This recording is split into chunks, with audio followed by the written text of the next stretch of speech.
Bonjour. Donc, poursuivant notre série de présentations sur la recherche, voilà les nouveaux tableaux.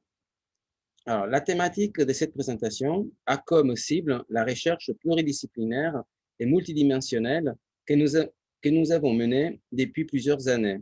Ce qui émerge en toile de fond, c'est tout un ensemble de processus et de principes écosystémiques, synergiques et connectés entre eux, qui structurent les dynamiques intrinsèques de l'évolution humaine. La finalité de cette présentation est de poser la vision globale de la recherche effectuée et d'identifier les leviers et les outils pour le déploiement des plans potentiels humains. Les souhaits est aussi de poser des ponts entre les différents interlocuteurs pour partager la richesse des visions et pour mettre en commun les compétences qui permettent de clarifier les opportunités évolutives. Par son étendue, par la diversité des couches superposées et des sujets analysés, notre recherche se présente métaphoriquement comme un énorme gisement archéologique qui révèle petit à petit une sorte de code caché structurant de manière organique les processus de l'évolution écosystémique du vivant humain.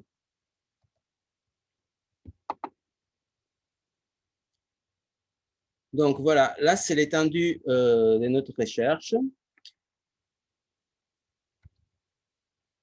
Et là, c'est comment cette recherche apparaît. Donc, c'est comme un énorme champ des fouilles archéologiques avec plein de couches différentes, avec une hiérarchie temporelle, chronologique et une étendue horizontale à l'intérieur de la même couche.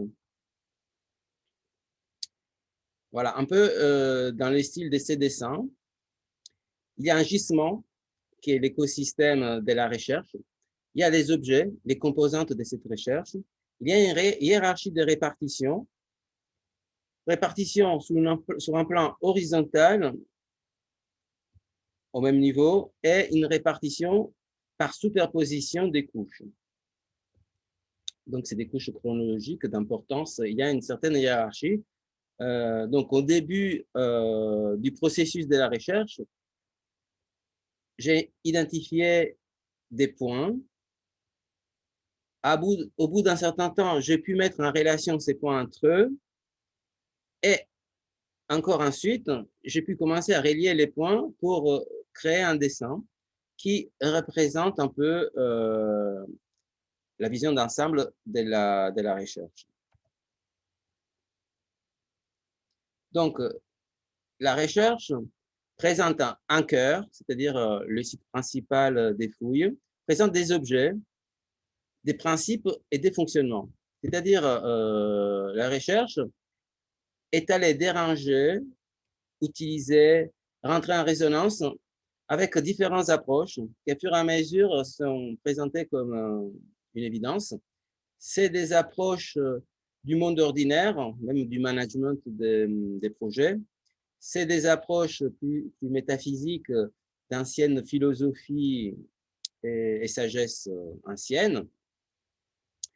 Et c'est aussi des principes de la nature. Donc, j'ai listé ces approches en approche des plans potentiels et des chakras, niveau de conscience, économie régénérative à 8 capitaux, l'ingénierie écologique, les 16 principes écosystémiques vivants sains, les 12 plus 3 principes de design écosystémique, la spirale dynamique, les étapes du voyage du héros, le projet design du Dragon Dreaming à 4 étapes, rêve, planification, action, célébration, bilan, les archétypes de Jung, l'énéagramme, la pyramide de Diels, des niveaux logiques des projets, la pyramide de Maslow des besoins, typologie des visions, genèse et synchronisation écosystémique, évolution, retour à la source, 3 axes évolutifs d'excellence, l'axe de l'intelligence, l'axe de l'amour et l'axe de la volonté, et divers, permaculture, physique quantique, biologie, biochimie, hermétique, Schreier-Robindo, Ken Wilber, etc.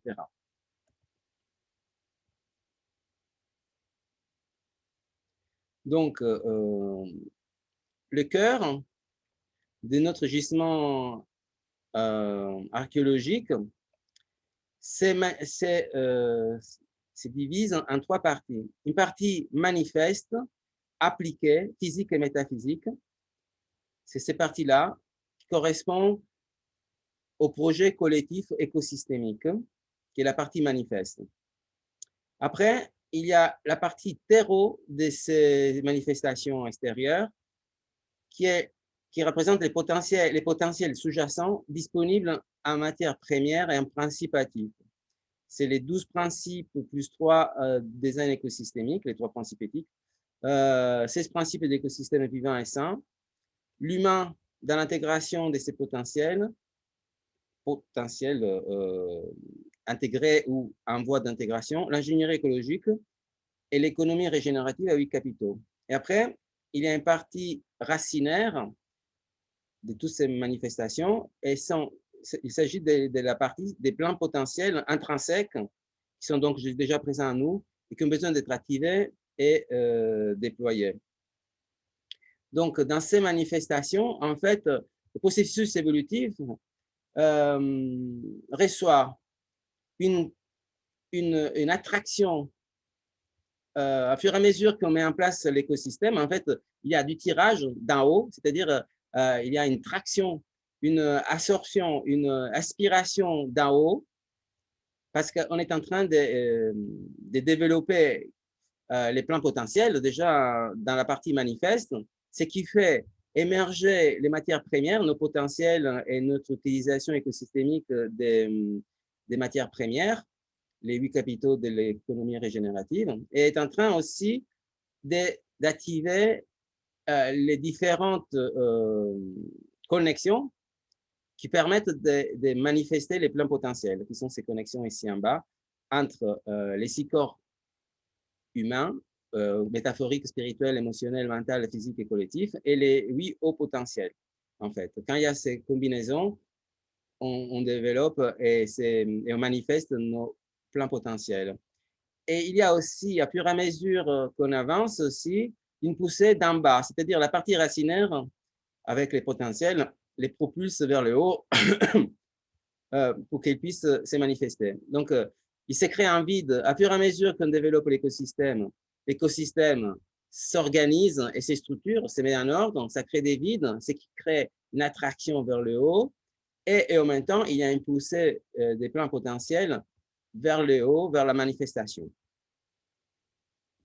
Donc, ce qui est intéressant de voir, c'est que pour les écosystèmes, comme l'écosystème, c'est un processus holofractal et du coup, il est soumis à un principe d'autosimilarité qu'on peut synthétiser avec les dictons en haut comme en bas. C'est-à-dire, il y a une similarité, ce n'est pas exactement la même chose.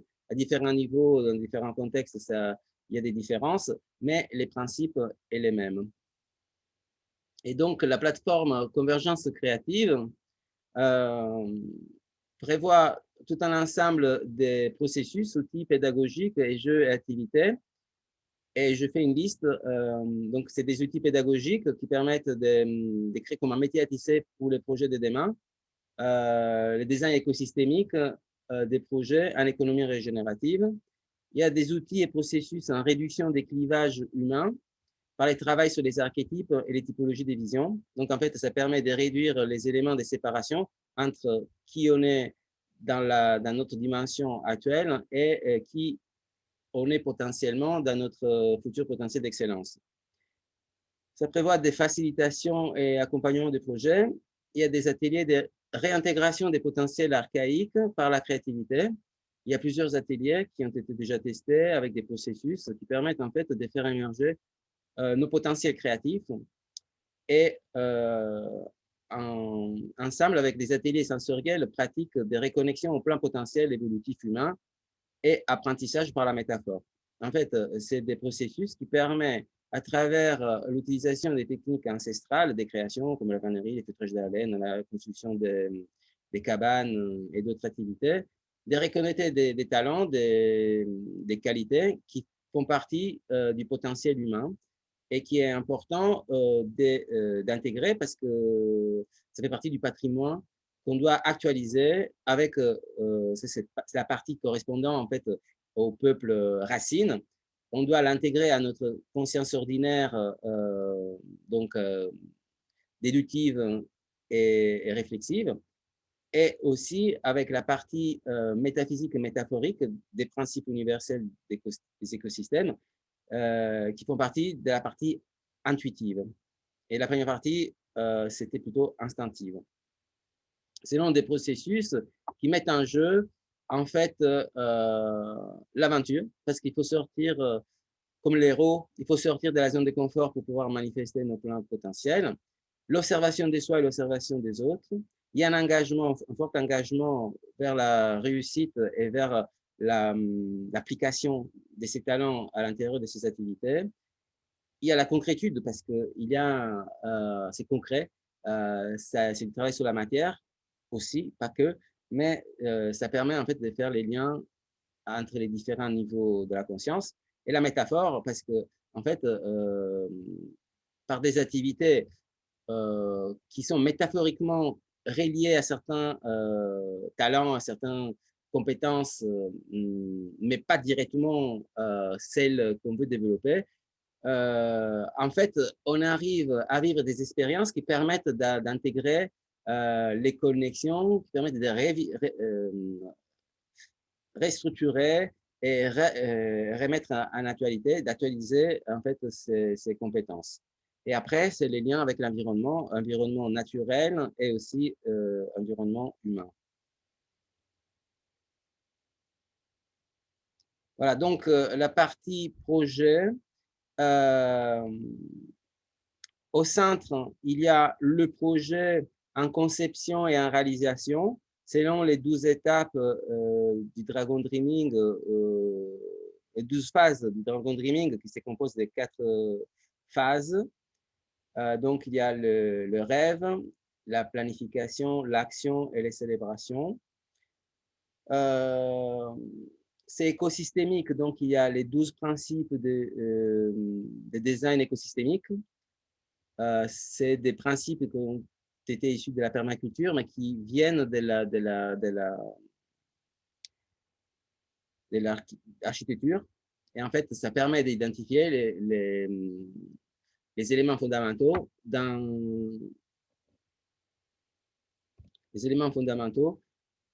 d'un projet écosystémique. Donc, c'est observer, interagir de l'ensemble au détail, intégrer plutôt que séparer, utiliser les interfaces, valoriser les bordures, appliquer l'autorégulation et rétroaction, utiliser et valoriser la diversité, utiliser les changements, réagir de manière créative, solution à petite échelle, à la bonne échelle, au bon moment, patience, créer une production, collecter les énergies, ne pas produire des déchets, favoriser les ressources renouvelables. Il y a les 3 principes éthiques, c'est prendre soin de soi et des autres, prendre soin de la nature et partager équitablement. Et après, il y a les 16 principes de fonctionnement des écosystèmes sains qui sont 1. L'autopoïèse, c'est l'autocréation. En fait, l'autopoïèse du grec auto, soi-même, et poiesis, production, création, et la propriété d'un système de se produire lui-même en permanence et en interaction avec son environnement, et ainsi de maintenir son organisation, structure, malgré les changements des composants. Donc, en fait, il y a l'homéostase qui permet aux écosystèmes de trouver un équilibre, mais ils sont soumis aussi à l'autre principe fondamental, c'est l'hormèse, c'est-à-dire les stress qui interviennent sur l'écosystème vont déséquilibrer l'écosystème même, mais puisqu'on ne va pas dépasser les seuils de rupture, en fait, l'écosystème se renforce et évolue vers des formes plus évoluées, vers des formes plus complexes et plus fonctionnelles et performantes. Donc, les buts de cet écosystème appliqués au cœur du projet, c'est d'avancer sur notre... Et donc là, on arrive aux enjeux et aux finalités. C'est de permettre à l'humain de dépasser les limites évolutives, le plafond évolutif qui rencontre dans notre paradigme actuel. On peut dire le paradigme de la troisième dimension, c'est le paradigme de l'avoir. Voilà, et qui peut être synthétisé par ces images des cubes. On a tous les éléments, le haut potentiel latent déjà présents en nous, mais ils ne sont pas manifestes. Donc, c'est dans les désordres, donc on ne peut pas utiliser, ils ne sont pas encore manifestés comme plein potentiel. C'est juste des potentiels latents qui sont là. Et ce qu'on doit faire, hein, c'est de passer de l'avoir à l'être. L'être, c'est pas une diminution de l'avoir, mais c'est une remise en ordre de tous ces éléments pour être dans le meilleur assemblage et à travers le faire qui n'est pas au service de l'avoir, mais au service de l'être. Donc, le faire, c'est un peu cette barrière qu'il faut, c'est la 4D, c'est un point de bascule. Le basculement, c'est une interface qu'il faut pouvoir dépasser pour arriver à notre version améliorée et finalisée quelque part au cours d'une étape d'un processus évolutif. Donc, en fait, l'action qui est mise en pratique à travers la conception et la réalisation des projets, c'est la réduction des parasitages et des éléments des clivages. Et ça agit sous notre potentiel dans la 3D. C'est-à-dire, c'est une mise en ordre du cube à niveau de la dimension de l'avoir. C'est la conscience ordinaire dans laquelle on évolue actuellement. Et de l'autre côté, le déploiement des plans potentiels manifeste comme une attraction vers le haut, vers la 5D, vers l'être, qui se manifeste comme une poulie.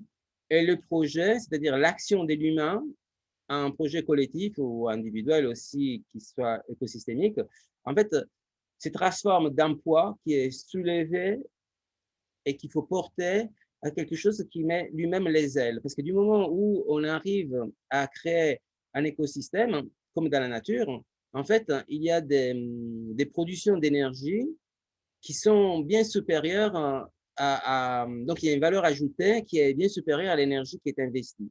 Donc ça fait qu'un écosystème, c'est bien supérieur à la somme des éléments parce qu'il y a toutes les interactions et les synergies qui se mettent en place. Donc cela correspondrait aussi à l'intégration des niveaux de conscience. Les niveaux de conscience, comme je dis, sont les niveaux ordinaires, perceptifs, réflexifs et déductifs, qui agit à niveau local, c'est-à-dire c'est comme un ordinateur qui n'a pas de branchement Internet. On travaille avec les informations, les éléments que notre cerveau a déjà intégrés. Il y a une conscience supérieure d'en bas, instinctive, qui est aussi non locale parce qu'elle peut capter des informations qui sont importantes dans la réalisation du projet et qui sont de l'ordre de la communion avec la nature, avec les humains, et ils ne sont pas trop identifiés dans l'individu. Tandis qu'après, il y a la conscience supérieure d'en haut, c'est qu'on peut atteindre quand on arrive à sélectionner tout ce qui n'est pas le soi et on l'élimine. Et donc, comme par exemple en condition de vacuité en méditation, et on se connecte dans ces cas-là à l'intuition, qui est non locale aussi, et donc c'est des informations qu'en physique quantique, en tout cas présentée selon la physique de la conscience des vivants, constituerait c'est l'information qui vient de notre futur potentiel d'excellence. En fait, on a déjà en nous notre meilleure version, mais il faut l'actualiser. Et parfois, on est dérangé par des anciens futurs potentiels obsolètes et qui sont dépassés. Et c'est un peu, il y a des moments donc des fluctuations où on n'arrive pas à comprendre quelle est l'action à réaliser. Et donc, l'effet de pouvoir accorder, synchroniser ces trois consciences, ça permet d'avoir une conscience intégrée qui correspond, dans le cadre de la spirale dynamique, avoir intégré toutes les qualités et tous les défauts de tous les niveaux évolutifs et de pouvoir les utiliser, donc pas dans la dualité défaut, bien et mal, mais comme un mélangeur qui va choisir une graduation, un mélange, un pourcentage entre les deux comme par exemple l'eau froide et l'eau chaude, c'est pas que de l'eau froide à 0 degré ou de l'eau chaude à 100 degrés, mais on peut choisir selon la fonction à l'intérieur d'un processus donc écosystémique à la température. Voilà, ce qui permet en fait de réaliser par exemple les principes des solutions à petite échelle ou à la bonne échelle. On va trouver la bonne échelle dans les applications et le bon moment. Donc, faut faire mûrir les choses pour que ça prête et selon le respect d'un cycle. Voilà. Pour ce qui est les 16 principes écosystémiques, les autres, donc après l'autopoïèse, c'est la complexité des diverses parties présentes dans un écosystème. Donc, c'est assez diversifié, comme les organes dans un, dans un organisme vivant, les organes dans un organisme vivant, l'humain par exemple, dans le corps humain. Incorporation et dépendance vis-à-vis des grands zoolons, c'est-à-dire il y a des écosystèmes, les organes sont des écosystèmes qui rassemblent des molécules, des cellules. Les cellules, c'est des molécules, et les organes eux-mêmes sont à l'intérieur d'un organisme. L'organisme, il est intégré dans un écosystème vivant. Après, l'autorégulation et autoréflexivité, conscience de soi, connaissance de soi, autorégulation, maintenance autonome, capacité de répondre au stress interne, externe, donc c'est la résilience et changement, échange entrant et sortant des matières, ça c'est la production, et l'interaction synergique avec les autres éléments, donc d'énergie, information avec les autres rôlons, les autres parties de l'écosystème, transformation des matières, donc il y a une production, utilisation de toutes les composantes, communication entre toutes les parties, coordination des parties en fonction d'une partie, coordination des parties et des fonctions. Une partie contribue à plusieurs fonctions et chaque fonction est assurée par différentes parties. Il y a une mise en balance, donc un équilibrage des intérêts négociés entre les parties, l'ensemble et l'hologramme incorporé. C'est-à-dire, il y a une fonction d'ensemble, l'écosystème, et il y a des interactions entre les parties. Il y a une réciprocité des parties dans la contribution et efficacité équilibrée par l'élasticité. Donc, on n'atteint pas tout de suite un point de rupture quand il y a un stress, mais l'écosystème a un certain niveau de flexibilité, ce qui permet aussi de ne pas subir une destruction quand il y a un stress, mais de se muscler, de se renforcer à travers le principe de l'hormèse. Préservation de ce qui fonctionne bien, donc les services écologiques, donc on garde ce qui fonctionne, et modification créative de ce qui ne fonctionne pas. Donc, on voit de plus près donc les différentes étapes, les 12 étapes dans la conception par le rêve, rêver le projet, conscience, motivation, rencontre, récolter les informations. Dans la planification, considérer les alternatives, concevoir les stratégies, tester la stratégie. En rouge, c'est toujours les blocages qui peuvent être, donc c'est les défauts de la qualité.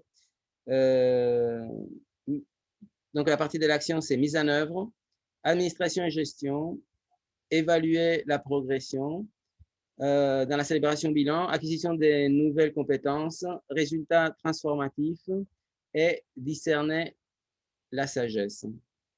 Et ça correspond aussi aux étapes du voyage du héros. Et ça correspond aussi au principe du fonctionnement des écosystèmes sains et des 12 principes, les 12 étapes du voyage du héros et du Dragon Dreaming, des conceptions du projet, correspondent aussi aux archétypes de Jung et aux 12 principes dans l'ordre des du design des écosystèmes. Donc, ce qui est fondamental à l'intérieur d'un projet qui soit écosystémique, c'est la genèse et la synchronisation des éléments de l'écosystème, en fait. Donc, la genèse, donc c'est la topoïèse, comme on a dit tout à l'heure. Donc, il y a un assemblage d'éléments qui ne sont pas vivants, mais qui sont potentiellement la base du noyau vivant de l'écosystème, qui est les premières steps, la première étape de la rencontre et qui permet ensuite, en fait, de déclencher les processus structurants vivants de l'écosystème. Donc, les écosystèmes qui sont des projets qui sont complètement hyper structurés d'avance avant de rentrer dans les interactions des éléments, c'est une prison quelque part, hein, et c'est déjà dépassé d'un point de vue écosystémique. Au départ, il y a les éléments des bases fondamentaux, comme ici, un ovule, un spermatozoïde, ou deux étoiles qui commencent à rentrer en interaction sans fusionner et sans partir chacune de son côté. Et à force, elles vont commencer un spin, à tourner, en fait, et à attirer les éléments qui vont faire partie de l'écosystème galaxie. Et ici, c'est pareil. Donc, ces deux cellules qui vont se multiplier et vont attirer et vont produire les éléments qui vont constituer l'organisme finalisé, la finalisation de la partie embryonnaire avant, pour rendre l'être, disons, l'organisme viable pour une phase après post-naissance évolutive, mais dans un autre milieu. Donc, il faut finaliser la partie préparation pour avoir une autre phase ensuite. C'est un peu ce qui se passe avec les principes de l'évolution de l'humain. C'est comme si l'humain, comme il n'est pas encore écosystémique, il n'a pas encore atteint le seuil de viabilité. On n'est pas encore né, on est encore des embryons. Seulement au moment où, ou en tout cas on est des fœtus, seulement au moment où on a intégré l'alignement avec l'écosystémique du vivant, on est viable pour la naissance et à partir de là, en fait, on commence un nouveau cycle évolutif. On a finalisé une phase pour rentrer dans une autre. Et c'est le même principe des synchronisations des métronomes.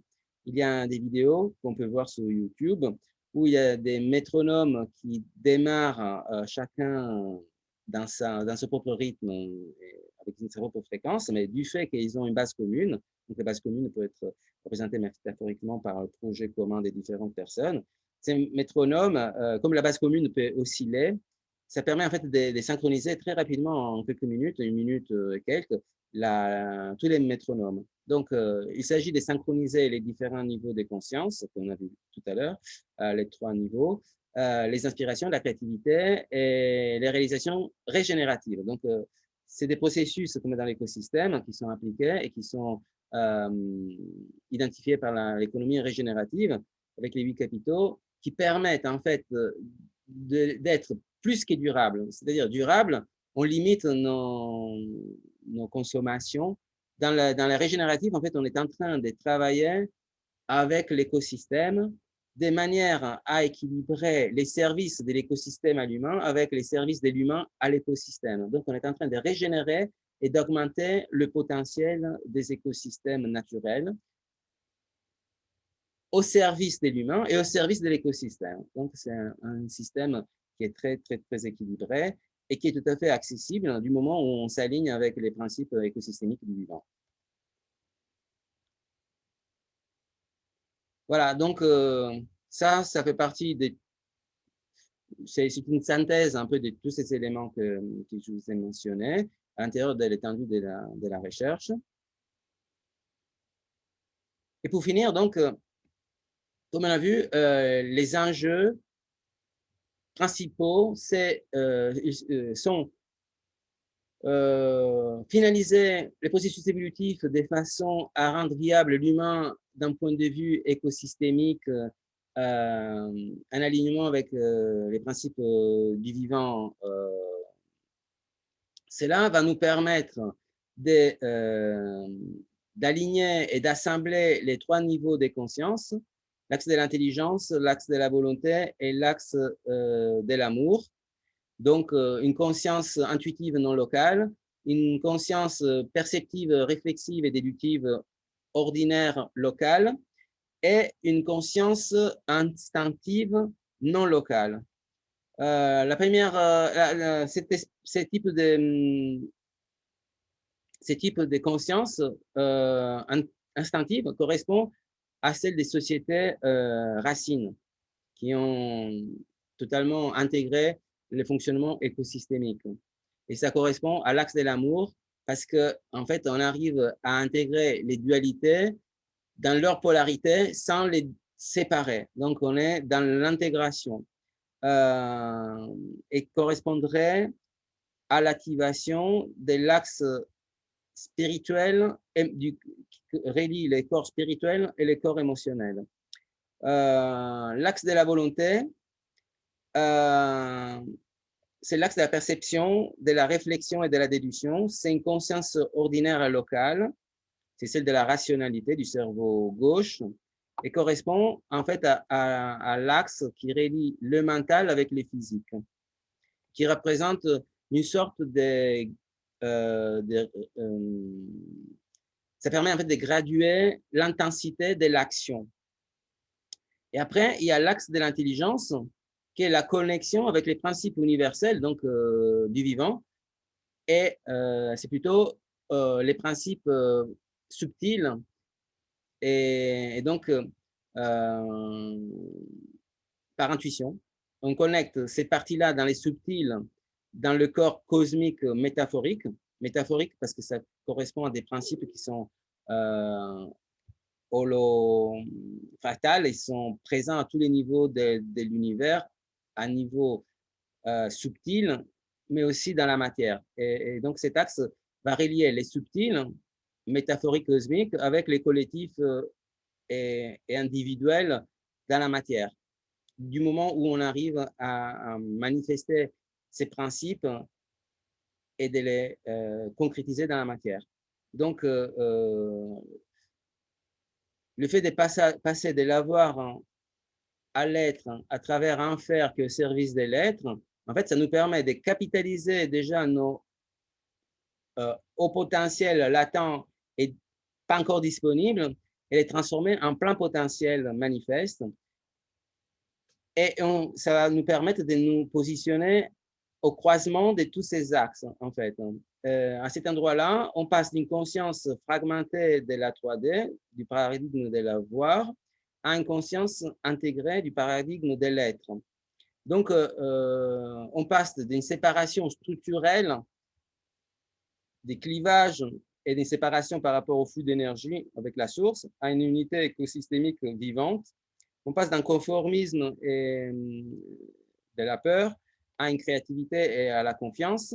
On passe d'un conflit intérieur et extérieur à une paix intérieure et extérieure. On passe d'une dissonance cognitive à l'intérieur de soi-même, avec soi-même et avec les autres, à une résonance cognitive avec tout ce qui nous entoure et avec nous-mêmes, avec qui on est vraiment, parce qu'on est dans l'alignement avec notre vraie nature et avec la source.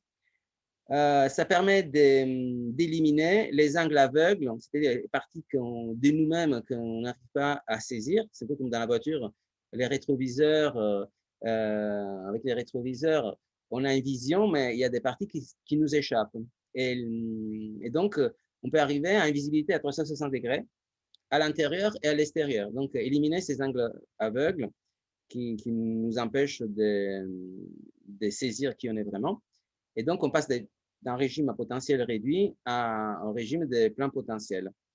Et du coup, le projet, qui est ce poids, c'est le vécu du quotidien, l'action de l'humain au quotidien.